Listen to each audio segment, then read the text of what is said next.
आत्म कल्याण की ओर आगे बढ़ने के लिए हमारे शास्त्रों ने मुख्य दो प्रकार के ज्ञान बताया, परोक्ष ज्ञान और अपरोक्ष ज्ञान।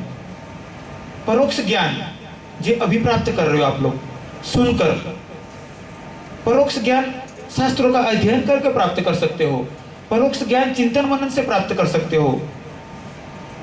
विश्व के ज्यादातर दार्शनिकों के पास परोक्ष ज्ञान होता है। विश्व के जितने भी ज्यादातर फिलोसोफर है वो परोक्ष ज्ञान वाले हैं। अपरोक्ष ज्ञान तो प्रयोग करने से प्राप्त होता है, सुनकर चिंतन मनन करके अनुमान करके जो प्राप्त होता है वो परोक्ष ज्ञान होता है। परोक्ष ज्ञान बहुत जरूरी है। अपरोक्ष ज्ञान यानी कि स्वानुभूति अनुभूति के लिए हमने ऐसा भगवत गीता में पढ़ा, शास्त्रों में पढ़ा कि आत्मा कभी मरती नहीं है, उसको आग जला सकती नहीं है, उसको जल भिगा सकता नहीं है, उसको वायु उड़ा सकती नहीं है। ये सब है परोक्ष ज्ञान। और उसको अपरोक्ष ज्ञान में बदलना हो तो योग साधना करनी पड़ेगी। हम तालियां बजाते हैं एकलव्य को सुनकर, हम तालियां बजाते हैं विश्वामित्र को सुनकर। आप सबका कोई ना कोई गोत्र होगा, किसी का गौतम गोत्र, किसी का वशिष्ठ गोत्र, किसी का विश्वामित्र गोत्र। उन सब ऋषि मुनियों के हम संतान हैं। उन सब महापुरुषों ने अपरोक्ष ज्ञान प्राप्त किया था, प्रयोग किया था। संसार में बहुत सी परंपराएं ऐसी है वो सिर्फ परोक्ष ज्ञान को आगे बढ़ाती है, अपरोक्ष वाले बहुत कम हैं। चर्चा विचारणाएं होती है, सत्संग होता है, 2-2 घंटे 3-3 घंटे, 2-2 दिन 3-3 दिन 10-10 दिन चर्चाएं होती है आत्मा के बारे में, परमात्मा के बारे में, जीवात्मा के बारे में, प्रकृति के बारे में, बंधन के बारे में, 25 तत्वों के बारे में, जीवात्मा के आवागमन के बारे में। फिर मैं समझ गया, मैंने जो आपको समझाया आप समझ गए तो हाँ मैं समझ गया, अब मैं ज्ञानी हो गया।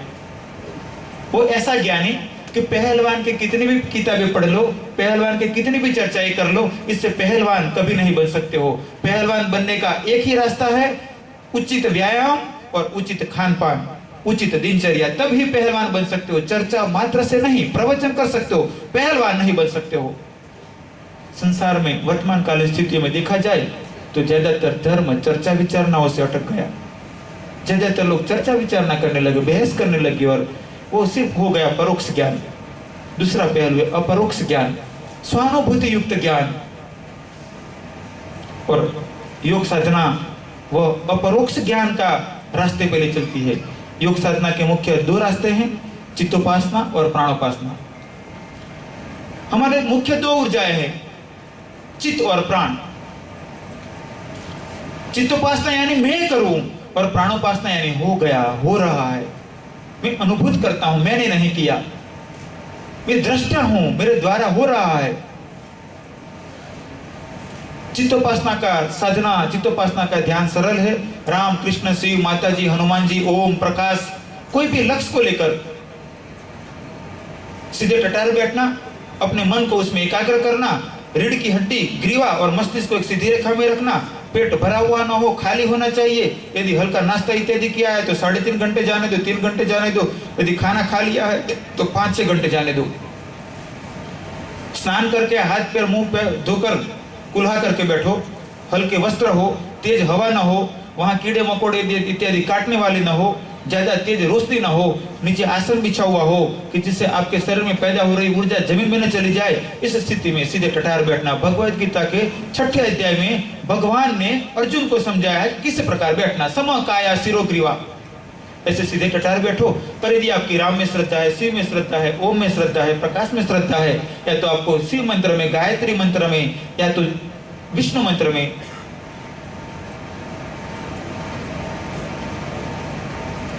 या तो ओमकार में, या तो निशब्द में, निराकार में, जो भी श्रद्धा है, सीधे टटार बैठो और अपने लक्ष्य के प्रति मन को एकाग्र करो।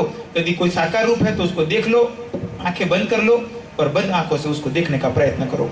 यदि मन भटकता है तो रोको, बंद आंखों से देखने का पुनः प्रयत्न करो। फिर भी यदि मन भटकने लगे, आंखें खोलकर फिर से देख लो, फिर आंखें बंद कर लो, एकाग्र होकर प्रयत्न करो। ये हुई चित्तोपासना। जब मन भटकने का कम हो जाएगा तो आप में शक्ति पैदा हो जाएगी।